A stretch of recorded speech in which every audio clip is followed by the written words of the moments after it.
Hola chicos, bienvenidos al canal de Jóvenes por México. Están a punto de presenciar un debate que tuvimos con un equipo y este debate fue por medio del INE y debatimos por qué es importante la revocación. Y bueno, aquí van a tener vamos a darles, vamos a compartirles este momento de debate y pues cada quien tendrá su opinión y tomará la decisión este 10 de abril.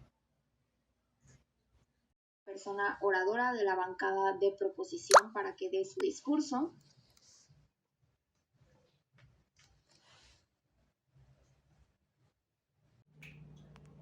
Honorable público y miembros del Instituto Nacional y compañeros, hoy vengo a representar la voz de los que queremos un cambio real en México, un cambio real que venga desde los ciudadanos, porque sabemos que nosotros somos los mandantes constitucionales de acuerdo al artículo 39 de la Constitución mexicana.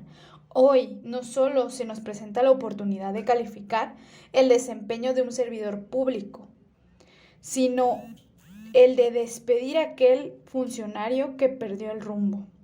Sabemos que hoy por hoy somos jóvenes, pero que en unos 20 o 30 años nos sentiremos orgullosos de tener un precedente de la primera revocación de mandato que le dará un giro positivo a la democracia mexicana. Creemos que existen métodos distintos para descentralizar el poder de una persona cuando su gestión es pésima y no representa a los mexicanos, pero con la revocación de mandato seremos protagonistas de una evolución en la democracia mexicana, ya que no solo con autoridad elegiremos a nuestros representantes, sino elegiremos también con esa misma autoridad evaluar el desempeño de la presidencia en curso y así los ciudadanos tomar el rumbo de nuestro país. México es un país de personas que no se rinden y que a pesar de las adversidades, más que excusas y buscamos soluciones. Es por ello que la revocación de mandato representa a aquellos mexicanos que no se quedan conformes con las limitaciones, sino que a partir de ellas tomamos ventaja para una mejora continua y llegar al éxito. Una frase del autor Joseph de Maistre dice: cada pueblo tiene el gobierno que merece. Es decir, que los reales cambios en la sociedad suceden de lo que permitamos o dejemos de hacer nosotros los ciudadanos.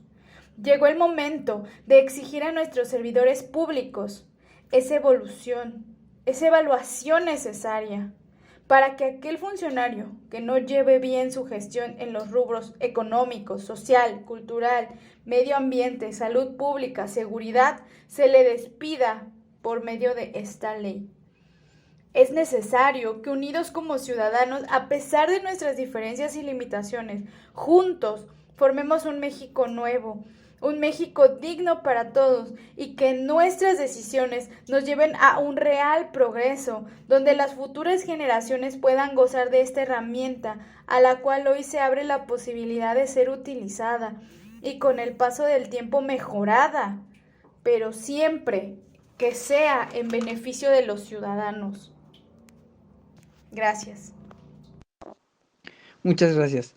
Me gustaría comenzar retomando un poco los puntos que se tocaron en la primera ponencia de proposición, en la cual, respecto al ejercicio de revocación de mandato, en el cual nos mencionaban que este tiene su fundamento en el artículo 39 constitucional, en el cual nos dice que el poder emana del pueblo, y así como el pueblo tiene esa capacidad, ese, esa capacidad de poner, de elegir a sus gobernantes, así también la tenemos de despedirlos, de quitar, de que en caso de que estemos viendo que su actuar, que sus acciones no están teniendo resultados concretos, como lo es en este caso en materia de seguridad, que a continuación detallaré un poco más. Si no se están viendo esos resultados, pues entonces adiós, o sea, no tenemos por qué esperar más tiempo. Eh, un claro ejemplo, si ves tú en tu vida que algo no está funcionando, pues haz lo posible por arreglarlo, por mejorarlo. ¿Por qué no hacerlo ahora en estos casos donde en estos representantes pues no están, no se ven resultados? Lo vemos, vamos ahora al caso que nos concierne en materia de seguridad. Eh, en la argumentación de la oposición, cuando iniciaba, ellos mismos lo decían, no están dando, no hay buenos resultados. Ok, se tienen estrategias, sí, pero si en estos poco más de 3 años de gobierno los resultados no han sido buenos, ¿qué te hace pensar de que en caso de que continúe, va a hacer algo? Ya ha tenido tiempo para implementar sus acciones, sus políticas y no ha habido resultados. Lo vemos un claro ejemplo fue el caso, el Culiacanazo con el caso de Ovidio Guzmán, en la que las Fuerzas Armadas, bueno, las fuerzas de seguridad no, no fueron capaces y se vieron presionadas, cayeron ante las presiones de estos grupos delictivos y incluso el propio presidente salió a decir que él había dado la orden de soltar a Ovidio. Ok, si se supone que él tiene esa capacidad, o que el gobierno en general dispone de esa capacidad de poder imponer, tiene instituciones, tiene organismos facultados para eso, para eso está incapacitados y para eso hay un presupuesto para adquirir ese equipo para poder mantener la paz y no ceder ante las presiones. Un punto que tocaban, por ejemplo, es el caso de la Guardia Nacional, uno de las estrategias del actual gobierno. Ok, sin embargo, remontémonos un poco a estrategias pasadas. Ya se han tenido estas estrategias para combatir la inseguridad con técnicas y con personal militar. Y ya vimos que no ha funcionado. Un claro ejemplo es en el sexenio de Felipe Calderón. Ya vimos la gran escalada de violencia que hubo cuando militares o con formación militar estuvieron patrullando las calles. Y esto es debido a que tienen una formación muy diferente a la de los policías. Los policías investigan, recolectan evidencia, información y en base a eso actúan. Las Fuerzas Armadas son más reaccionarias. Su formación es más de actuar en la situación, en el contexto en el que se está dando, son más de reacción. No es que sean malos, es de que su labor, su preparación no es para patrullar las calles, es otra muy diferente. Eh, y eh, vemos que no están funcionando estas estrategias. Y bueno, para ir concluyendo, eh, em, sus estrategias, como mencionaba, son más reaccionarias, cuando en estos casos, si bien sí se actúa más o se ve más directa estas acciones en materia ya del actuar, uno de los puntos para prevenir todo esto es precisamente eso, acciones que eviten o que disminuyan estos actos, que nos preparemos en actos de prevención para evitar que esto suceda. Y lo que estamos viendo es más reacción, más reactivo. Y para ir concluyendo, me gustaría hacer una pregunta, que ya los dejaré a su criterio. Tú como mujer, que dices que se tienen esas estrategias, que se está actuando, que se tienen este personal, etcétera. Te pregunto, como mujer, ¿te sientes segura al salir a la calle? ¿Te sientes, tienes esa confianza de que el personal de seguridad, de que estas instituciones te dan esa protección total y completa? ¿Te sientes de verdad con esa confianza de salir a la calle y de saber que vas a regresar a casa? Concluyo con esto, es cuando.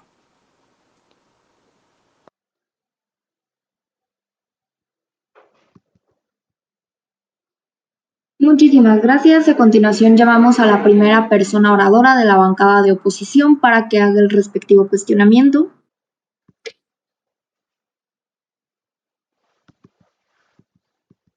¿Me escucho claramente? Sí, te escuchas bien. Perfecto. Bueno, para empezar con mi cuestionario, pues agradezco al segundo orador y me gustaría preguntarle si usted está de acuerdo en que existe la división de poderes. Sí. Ok, y si existe la división de poderes, en el sistema federal igual existe la división de niveles.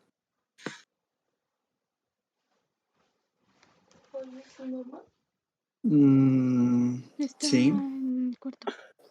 Ok. ¿Y usted está de acuerdo o usted considera que Andrés Manuel López Obrador, nuestro presidente, es todo Morena? O sea, que no existen otros representantes del partido. Si bien existen, él es quien abarca o quien toma esas decisiones y quien es la imagen pública, o sea, sin él, él es como quien concentra todo, aunque llegue otra persona, siempre se le va a ver él con esa imagen del partido. Ok, es que usted nos muestra datos acerca de la disminución de confianza o de votantes hacia Morena en los últimos años. Así que usted está comparando a otros niveles. Nosotros hablamos del presidente. Otra pregunta. ¿Usted hubiera preferido la masacre en Mazatlán, Sinaloa, o liberar a Ovidio?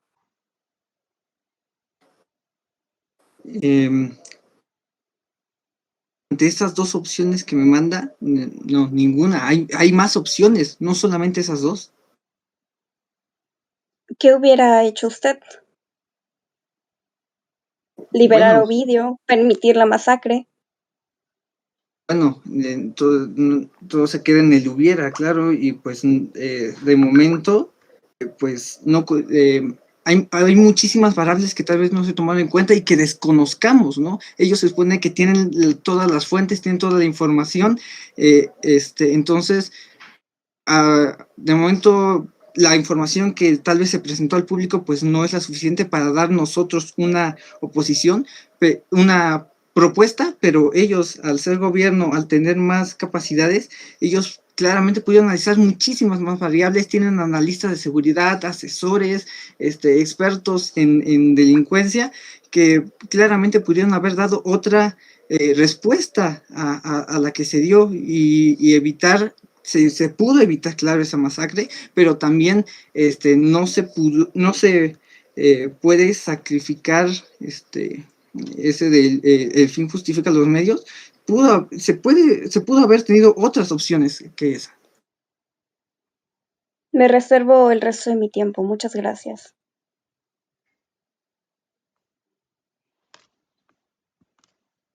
Muchas gracias por ese discurso. A continuación, llamamos a la segunda persona oradora de la bancada de oposición para que dé su discurso.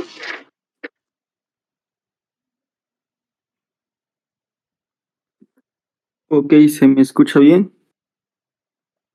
Sí, te escuchas bien. Perfecto, muy buenos días a todos. El día de hoy hemos tenido diversos puntos de choque, diversos argumentos dados tanto por la parte de proposición como por la parte de oposición. En el caso de la parte de oposición, tenemos en claro que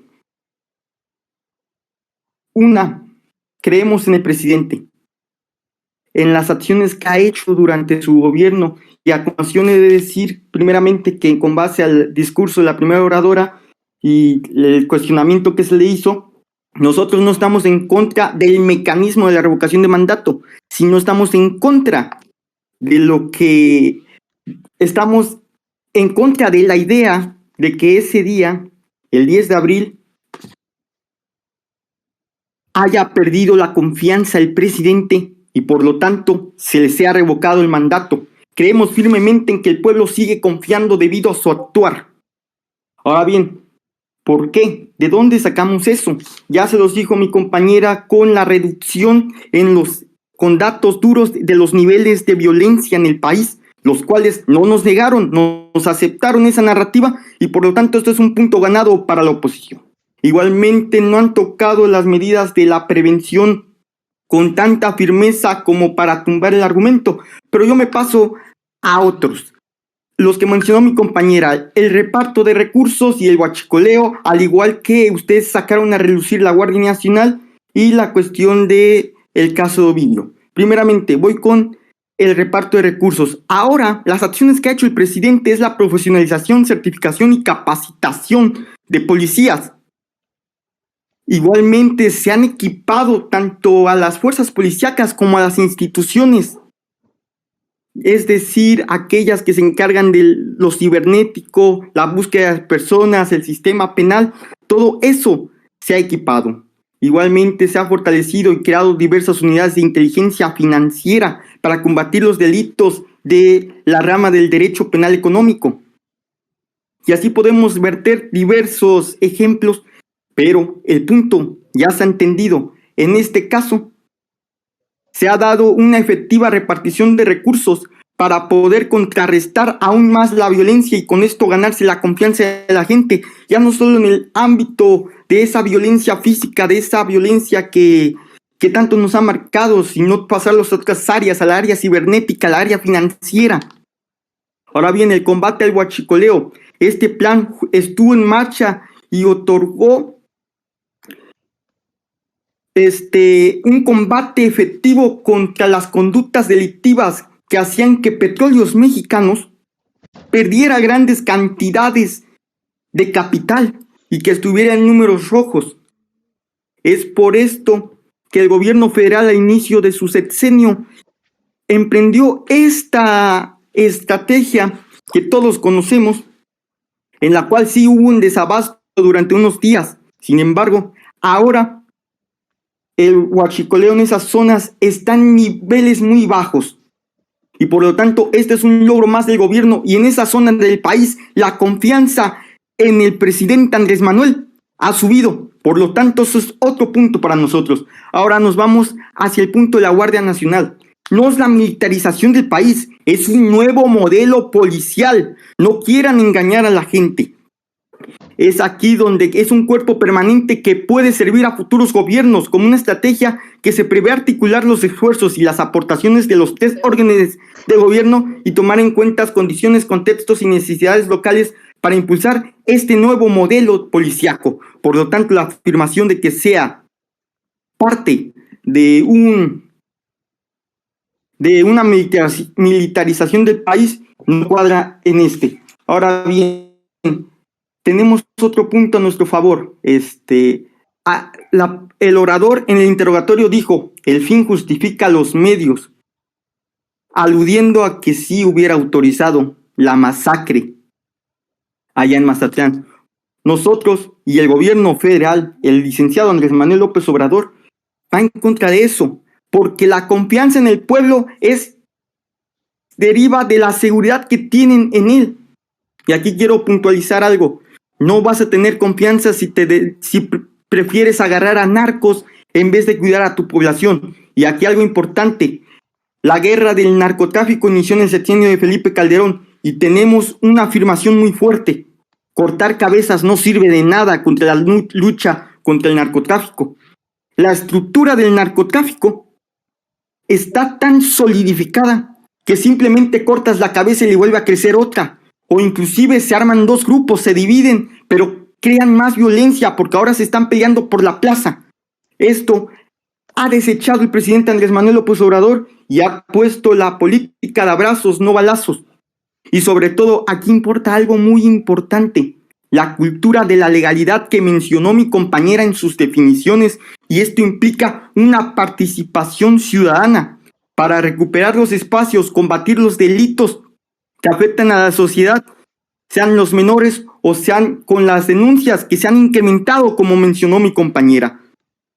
Finalmente, en fortalecimiento de instituciones, quiero ponerlo aquí, porque se ha hablado de la Guardia Nacional y también del Ejército. Esas dos instituciones, de acuerdo a la empresa líder de encuestas de opinión pública, Mitofsky, son las en las que más confía la población. Por lo tanto, con todo lo que he vertido, afirmo que confiamos en el presidente Andrés Manuel López Obrador y que se quedará en su mandato. No es necesaria la revocación. Muchas gracias. Muchísimas gracias por ese discurso. A continuación llamamos a la primera persona oradora de la bancada de proposición para que haga el respectivo cuestionamiento. Entendido. Compañero, primer pregunta. Defíname, de acuerdo a su opinión, en unas cuantas palabras, ¿qué es democracia para usted?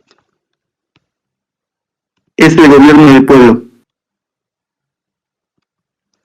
Para usted, ¿qué es el pueblo? Es la población asentada en un territorio de acuerdo a la teoría del Estado. ¿Considera que las elecciones son las votaciones son decisiones del pueblo? Claro, entra dentro de la democracia representativa. Entendido. Entonces, la revocación de mandato es democracia, ya que se lleva por medio de elecciones. ¿O estamos de acuerdo? El mecanismo es algo democrático y el resultado también. Nosotros confiamos en el presidente y ese día saldrá avante en la elección. Ok, entonces entiendo que están de acuerdo en que la herramienta de revocación de mandato es una herramienta democrática. Perfecto. Otra pregunta.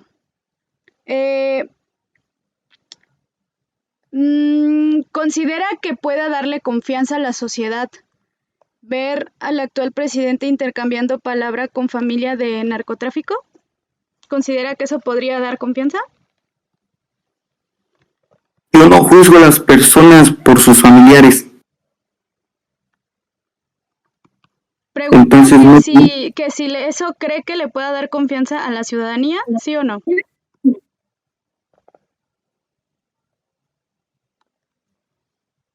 La confianza de la ciudadanía se basa en las acciones efectivas contra los delincuentes, no contra sus familiares. Otra pregunta. ¿Conoció el caso Chihuahua del enfrentamiento de la Guardia Nacional con ciudadanos de Chihuahua? No conozco, pero solamente fueron castigados quienes hicieron esa acción. ¿Considera que los ciudadanos al ver estas acciones puedan dar confianza a la Guardia Nacional que es brindada por el actual gobierno? Las estadísticas, de acuerdo a la encuesta de Mitofsky, así lo afirman.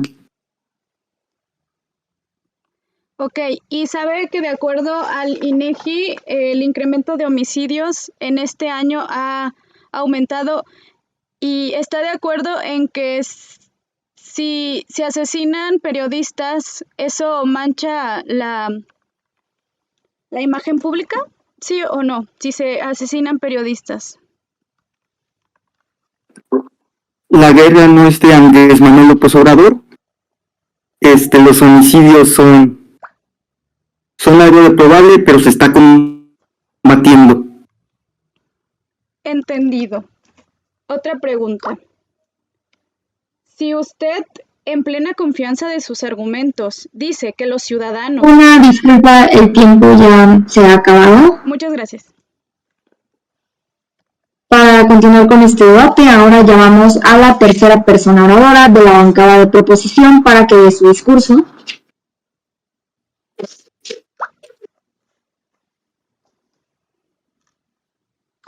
Presidente, ¿me escucho bien? Sí, te escuchas bien. Agradezco. Entonces empiezo ahorita. Empiezo ahora. Hablemos primero que nada de seguridad pública, que es lo que nos está reuniendo en este momento.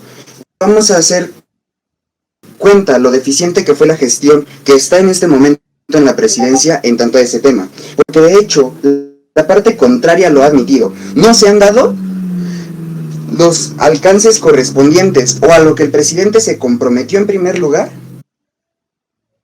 de combatir la delincuencia,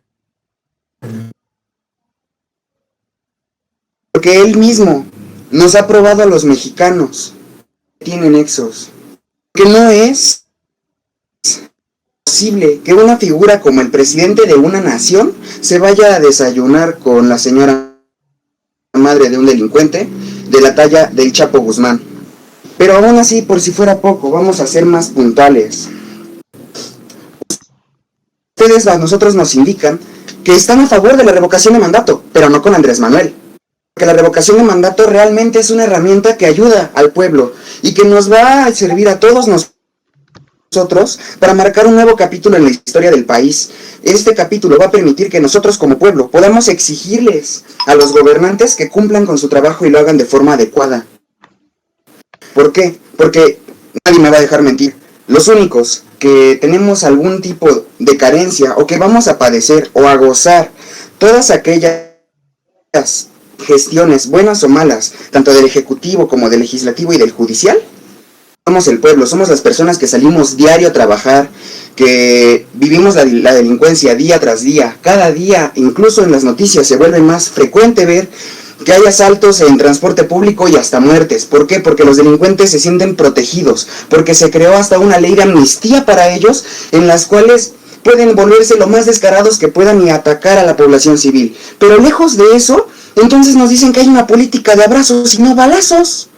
Misma política de abrazos y no balazos. Perdónenme la expresión, ni siquiera es digna de llamarse política. ¿Por qué? Mencionaban la masacre con lo de Ovidio. Yo diría que no es una masacre. No los victimicen. No tenemos que victimizar a los que nos están agrediendo. Porque nosotros precisamente somos los que lo padecemos. Precisamente, narcotraficantes, parte del negocio que tienen, que además es un delito contra la salud, son evasores fiscales que no aportan nada al gobierno. Al menos no nada en forma pública, ¿verdad? Vamos a mencionarlo de una mejor manera. Nos mencionaban que si la revocación de mandato, si es una forma viable por la cual el pueblo se puede empoderar, sí lo es. No quieran que con Andrés Manuel se aplique esta política, que con Andrés Manuel no se aplique la revocación de mandato, es otra cosa. Porque ustedes tienen la confianza todavía en él, y es respetable. Todas las posturas en este debate son respetables y el panel no me va a dejar mentir. Pero vamos a ser honestos y vamos a ser muy claros. ¿Qué es lo que ha sucedido últimamente en cuestión de delincuencia, crimen organizado, aparte del descaro que ellos tienen? Les comento algo.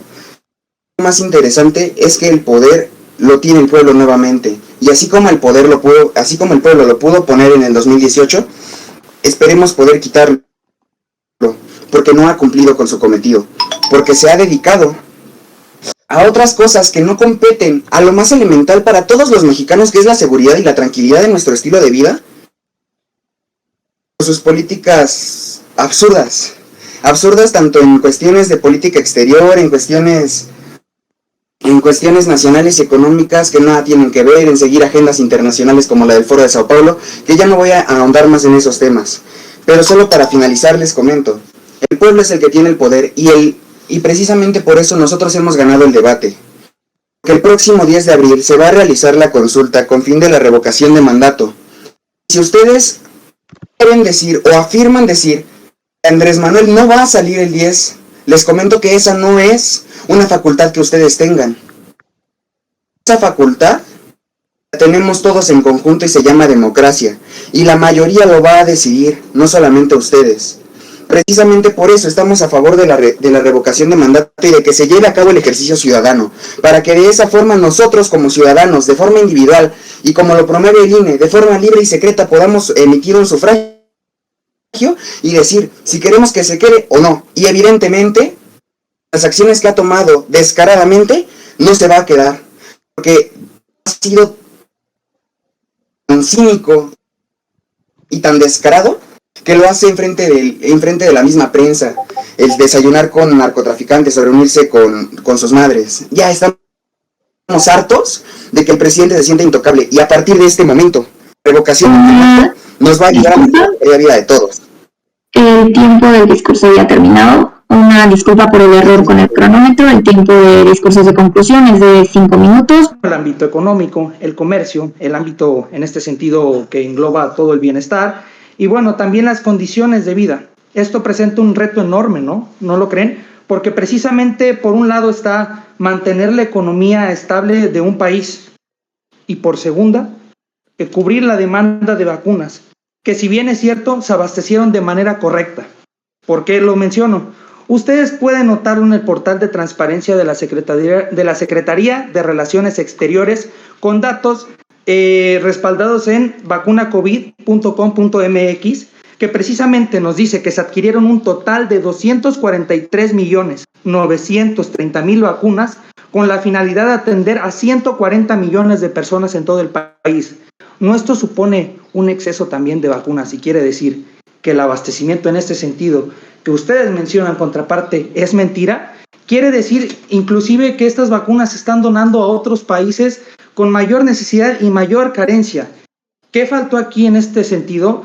Con las bajas que ustedes mencionan, contraparte, la participación ciudadana. Eso es lo que faltó, eso es lo que falló. Bueno, precisamente, ¿qué impulsó o qué llevó a cabo, qué medidas se llevaron a cabo de parte del gobierno federal? La promoción mediante servidores de la nación, ¿no? Precisamente eso. Esto demuestra eficiencia también por parte del gobierno mexicano, a diferencia de las administraciones encabezadas por otros partidos hegemónicos. A diferencia de esta administración actual, los partidos hegemónicos que gobernaban el México antiguo precisamente hubiesen cubierto la demanda, pero con un costo elevado, endeudando aún así más a nuestra nación. Quiero hacer un énfasis entre la diferencia de eficacia y eficiencia. Precisamente, la eficacia es lo que hubiesen hecho otras administraciones, cubrir la deuda al precio que sea, no importándoles endeudar más a la nación. Y creo que este gobierno lo hizo de una manera eficiente. ¿Por qué? ¿Qué supone la eficiencia? Lograr los objetivos precisamente con los recursos que se tienen, no endeudando más a la nación. Y yo quiero hacer aquí hincapié a una parte que mencionó precisamente la contraparte. Menciona que el sistema de salud ha descuidado principalmente al sector de la población que padece de cáncer, pero ¿lo ha descuidado o hace frente a la verdad y se ocupa por ello?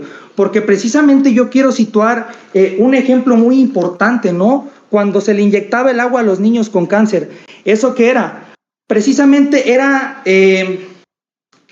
mentirle al pueblo, ¿no? Y precisamente esta administración no está haciendo esto, está diciendo la verdad y se está encargando de ello, a diferencia de las otras administraciones que fueron eficaces comprando simplemente agua, gastando de más y mintiéndoles a todas esas familias, y precisamente eso todavía es más denigrante que decir la verdad. ¿No lo creen? En ese sentido, la administración federal no miente, hace frente, y lo sustento con 4 programas que lleva a cabo y promueve para precisamente ese sector que padece de cáncer.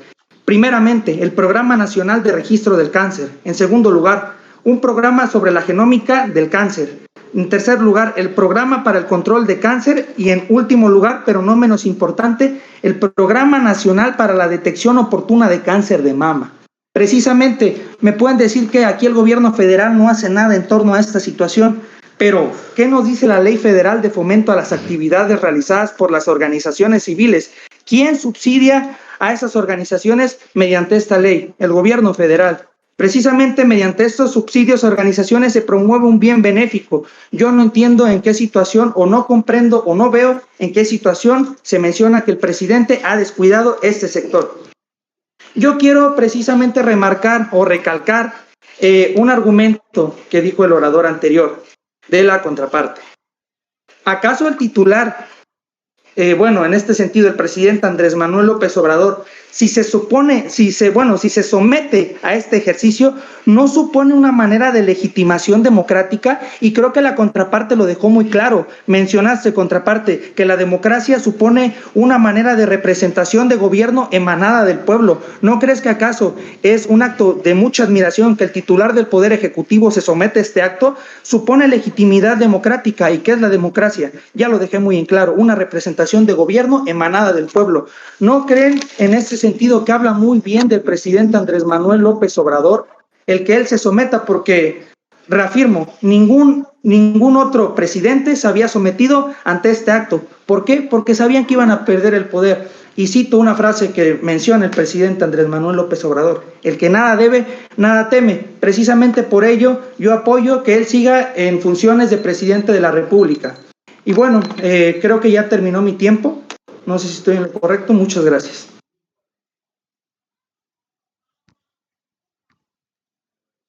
Muchísimas gracias por ese discurso. Ahora damos paso al último interrogatorio.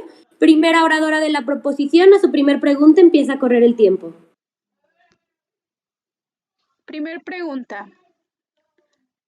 Si mencionas que el actual presidente se está ofreciendo a esta participación ciudadana, entonces, ¿consideras que el presidente de la República es un servidor público? Precisamente, el presidente de la República, la diferencia de un servidor público, de un funcionario, es precisamente las diferencias entre función y servicio. El presidente Andrés Manuel sí es un servidor público, lo demuestra a lo largo de su trayecto recorriendo y dando precisamente esta atención primordial al sector más descuidado del país, que es el sector vulnerable, conformado por el 50%. Otra pregunta, para aprovechar bien el tiempo. De acuerdo, adelante. En este caso, ¿estás de acuerdo que un servidor público está para atender a los ciudadanos? ¿Es así o estoy equivocada? En efecto, el objetivo de un servidor público sí es precisamente brindarle un servicio a la ciudadanía, un servicio o una prestación tanto material como intangible, a diferencia de un funcionario que es precisamente administrar las funciones dirigir las funciones precisamente de su administración y el personal que esté a su cargo. Entendido. Esa es la diferencia. Mencionaste que el actual gobierno no ha endeudado a este país por medio de, como anteriormente, otros sexenios, ¿no? En este caso, ¿sabes cuántos préstamos lleva el presidente actual al Banco Mundial? ¿Sabes cuántos tiene? Precisamente en torno a tu pregunta, desmiento porque no dije que no hayan endeudado al país, dije que el país no tenía deuda tan alta. Son 8 y son más que tan solo Peña Nieto. Pero estoy aclarando tu pregunta porque no dije que se endeudó, simplemente dije que la deuda fue menor. Si sabías cuántos préstamos llevaba, no sabes, yo te digo, son 8. Y son más. Te agradezco que me hayas dicho que son 8. Siguiente pregunta. Sí. Siguiente pregunta. ¿Cuál es, en este caso, la deuda que abarca, no? Interrumpe el interrogatorio. Recordemos que en el interrogatorio no es un debate fluido. Les pedimos, por favor, a los equipos realizar una pregunta en concreto, dejar que el orador responda y posterior a eso realizar otra pregunta, por favor. Entonces, seguimos con el interrogatorio por parte de las preguntas de proposición. Entendido. En este momento me gustaría también saber si sabe de la noticia que mencionó la organización AMANAC. Se ubica, usted dijo de organizaciones apoyadas por el gobierno. ¿Ubica la organización AMANAC?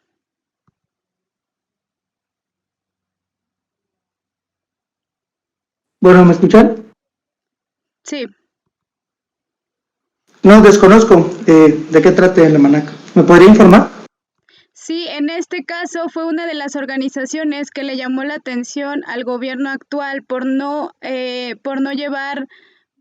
darles el recurso que estaba acordado para apoyar a las personas, en este caso niños, que llevan cáncer, como un acuerdo que tenían y desgraciadamente no se llevó a cabo por el cambio y mal manejo al apoyo del INSABI. Muchísimas gracias por ese interrogatorio, equipo. Ahora vamos a pasar con los discursos de cierre, así que cedemos el uso de la voz al tercer orador de la proposición para que nos dé su discurso.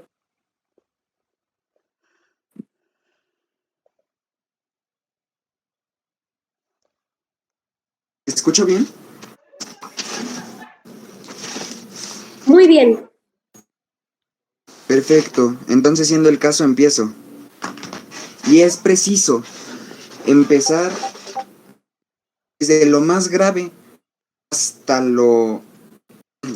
desde lo más grave hasta lo más ambiguo, y les voy a decir por qué. Lo más grave, creo que para todos, y en el sentido humano, sin importar nacionalidad ni nada, la vida. Vida y la salud, que es algo sagrado para todos nosotros.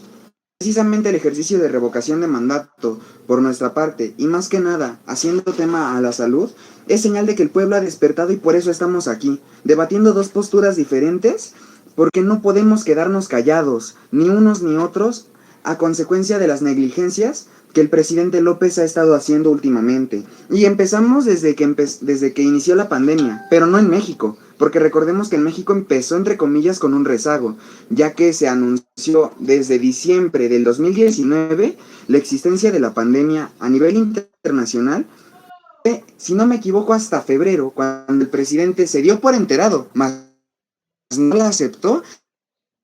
Y de todos modos dijo que la pandemia le caería como anillo al dedo a México, a él en particular. Y adicional a esto, que me llama mucho la atención sobre el comportamiento del presidente, es la carencia de sentido común con respecto al hecho de utilizar un cubrebocas y de poner el ejemplo como el mandatario que es.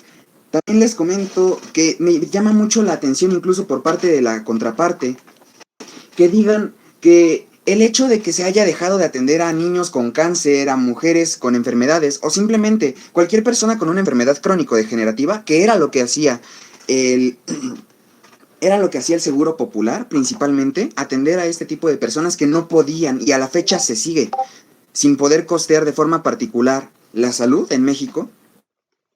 Apoyos con cuestiones de insulina, con cuestiones de quimioterapias, con cuestiones de medicamentos recurrentes, porque cualquiera que tenga un familiar o dos dedos de empatía en la frente tiene la capacidad de saber que una enfermedad crónico-degenerativa es una cosa seria y que todas las personas que en algún momento nos han hecho falta, porque todos hemos estado en esta situación,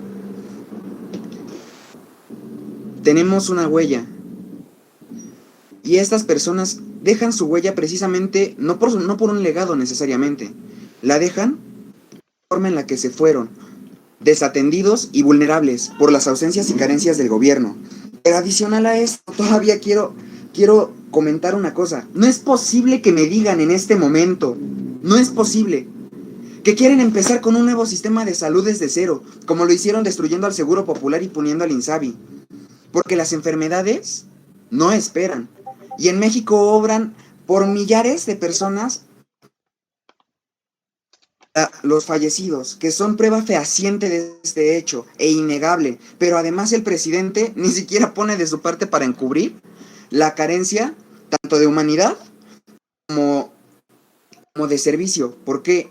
Porque a todas luces y en sus mañaneras y en cualquier conferencia donde ha tenido la oportunidad, ha burlado del pueblo mexicano, desde sacar estampas que digan detente en un momento que no va, desde ser insensible ante las muertes de las personas. Y hay algo que me llama mucho la atención, que incluso la parte contraria dice que se distribuyeron las vacunas. Sí, en efecto, se distribuyeron las vacunas. Y gracias a Dios y a países extranjeros, incluyendo por ejemplo a Rusia, México es un país que tiene un alto índice de vacunación. Pero ¿qué creen? Que el gobierno mexicano no las compró. La mayoría de las vacunas que se han utilizado en México fueron regaladas. Y por eso de las vacunas que se compraron, la mayoría fueron regaladas a países que, ¿qué creen? Siguen las agendas del Foro de Sao Paulo.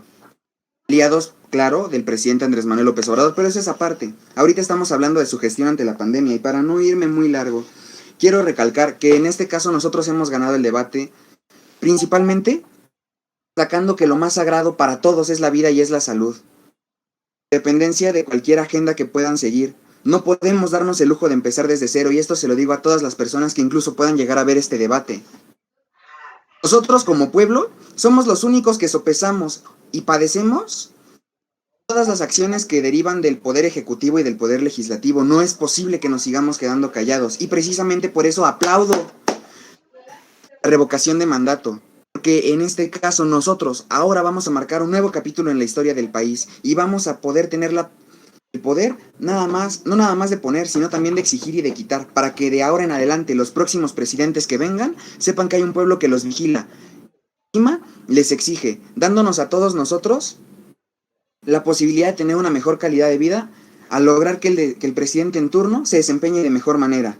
Y en caso contrario, la democracia en este caso será la que hablará y dirá el presidente se llegara a quedar o por el hecho de ser negligente, irrespetuoso e inhumano, tiene que ir. Porque en efecto, la situación, por ejemplo, del agua en las vacunas en la administración pasada fue un tema local, no federal. Y la administración federal fue la que se hizo cargo de resolverlo con la competencia debida. De sancionar al gobierno local que fue el que se benefició. No confundamos. Hay que tener memoria colectiva, porque de eso depende. Quien no conozca su historia está condenado a repetirla. Sería todo. Te agradezco su atención. Muchísimas gracias por ese increíble discurso. Para finalizar con el debate, llamamos a la tercera oradora de la oposición para dar su discurso. Sí, estoy lista. Inicio en 3, 2, 1. Muy buenas tardes a todos. Primeramente, con el tema del manejo de la pandemia del COVID, aquí ustedes, contraparte, han señalado que la mayoría se nos ha sido donada, pero están en un grave error, porque en el portal de transparencia de la Secretaría de Relaciones Exteriores ha señalado que se han comprado 243.930.000 de dosis vacunadas para los 139.660.000 mexicanos, desde la primera dosis, segunda dosis y refuerzo. Por consiguiente, esta pandemia también nos señalaban que es culpa del gobierno todas estas muertes que se han suscitado, pero aunado a esto, la falta de compromiso de los ciudadanos, este uso de cubrebocas, falta de protocolos sanitarios que no querían implementar ellos mismos por minimizar el problema. Entonces esto llevó a cabo la muerte, el fallecimiento de distintas personas de la sociedad mexicana. Por otro lado, en base con los datos que nos mencionaban de los niños con cáncer y personas o mujeres, les puedo decir que el presidente de México cada vez está trabajando, está asumiendo compromisos nacionales e internacionales para el abastecimiento completo de todos los medicamentos y que todos los puedan adquirir. Por otro lado, en temas del sistema de salud pública, aquí, en cuanto al primer nivel de atención, se puede ver que los centros de salud cuentan con médicos, cuentan con enfermeras, precisamente porque al implementar el INSABI, el Instituto de Salud para el Bienestar, aquí cada vez hay más suministros, hay más personal trabajadora que incluso sirve para aquellas personas de esta área de la salud que no tenían trabajo, ahora ya cuentan con un trabajo más, que se han ido también a localidades, comunidades, llegaba este acceso a la salud y entonces por ello ya las personas cuentan con este trabajo también. Por otro lado, dentro de las instituciones como lo es el Instituto de Seguridad y Servicios Sociales de los Trabajadores del Estado, el ISSSTE, este también ofrece la seguridad social a todas las personas trabajadores de los estados, así como también el IMSS, el Instituto Mexicano del Seguro Social. Y estos son dos grandes protagonistas de México, así como la CEMAR, la SEDENA, con sus servicios de salud que le proporcionan a la población estos servicios básicos para su seguridad social. Por otro lado, cada vez más se crean plazas también para las personas que realizan su internado, de los médicos, enfermeras, así como en la carrera, licenciatura o para un posgrado, una maestría. A esto me refiero a que en relación a estos trabajadores, a estos estudiantes que se iban antes a unas comunidades muy alejadas y que aquí también se encontraban casos de violencia, pues entonces se crean más plazas para que ya no se vayan tan lejos de sus comunidades, o si ellos lo desean que sí sea necesario. Pero aquí, al tener más incremento de plazas en estas instituciones tan importantes, crean nuevos beneficios para la sociedad. Por otro lado, dentro de los cambios trascendentes y las mejoras que se han tenido, podemos ver muy notoriamente que el sistema de salud pública cada vez va creciendo más, y con esto me refiero a que ustedes señalaban que no hay suficientes medicamentos, pero sinceramente es que el gobierno federal cada vez suministra, garantiza este derecho a la salud para todos los mexicanos. Incluso con las pandemias, el Instituto del IMSS brindaba paquetes básicos, incluso con oxímetros. Se abrió también el sistema de atención a enfermedades respiratorias para hacerles pruebas gratuitas, y con esto yo creo que ganamos por todo lo anteriormente mencionado. Muchas gracias. Es cuanto, señoritas.